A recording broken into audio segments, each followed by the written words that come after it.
জাতি না গোলামি।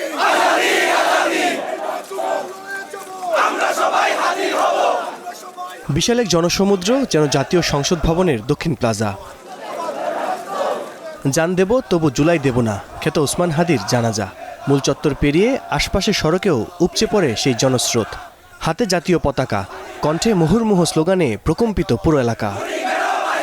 জানাজা শুরুর আগে এই জুলাই যোদ্ধার আখ্যান তুলে ধরেন ধর্মোপদেষ্টা। তার ক্ষুরদার যুক্তি, দেশপ্রেম, মানবিক মূল্যবোধ, দৃঢ়তা দিয়ে তিনি দেশকে ভালোবেসেছেন। এ সময় এক সপ্তাহ পেরিয়ে গেলেও হাদির হত্যাকারী গ্রেফতার না হওয়ায় ক্ষোভ জানান ইনকিলাব মঞ্চের সদস্য সচিব। পাশাপাশি জানান সহিংসতার উস্কানিতে সাড়া না দেওয়ার আহ্বান।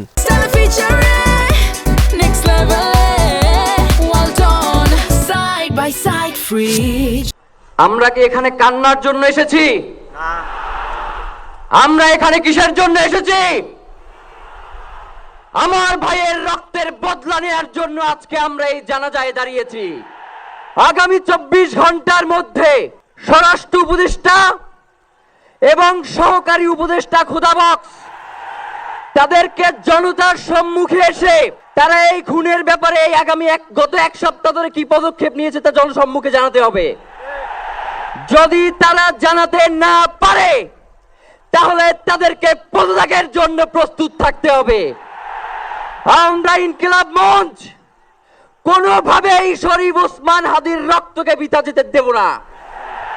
আমরা ঘোষণা করতে চাই, শরীফ ওসমান হাদির রক্তের মধ্য দিয়ে বাংলাদেশ ইনসাফ কায়েম হবে। পরে প্রধান উপদেষ্টা অধ্যাপক ইউনুস বলেন, হাদিকে বিদায় দেয়া হচ্ছে না। হাদি রয়েছেন সবার বুকের ভেতর, বাংলাদেশের বুকের ভেতর।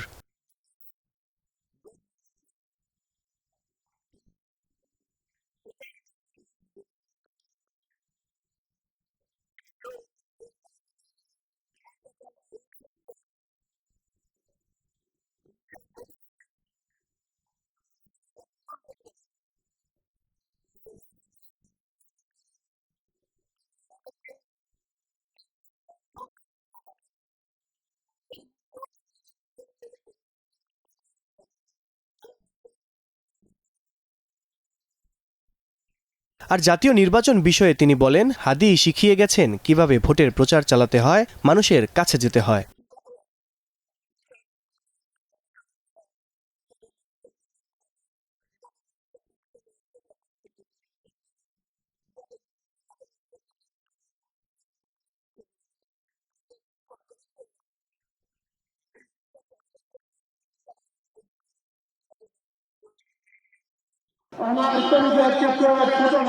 এ জানাজায় ইমামতি করেন হাদির বড় ভাই আবু বকর সিদ্দিক। এ সময় হাদির 8 মাসের শিশু সন্তানের কথা স্মরণ করে আবেগাপ্লুত হয়ে পড়েন তিনি। ও সব সময় শহীদি তামান্না করত, হয়তো আল্লাহ তাআলা ওর শহীদি সেই মত নসিব করে দিয়েছেন। পরে দাফনের জন্য ওসমান হাদির মরদেহ নিয়ে সর্বস্তরের জনতার সঙ্গে ঢাকা বিশ্ববিদ্যালয়ের দিকে রওনা হন জুলাই যোদ্ধারা। আল কাসির, স্টার নিউজ, ঢাকা।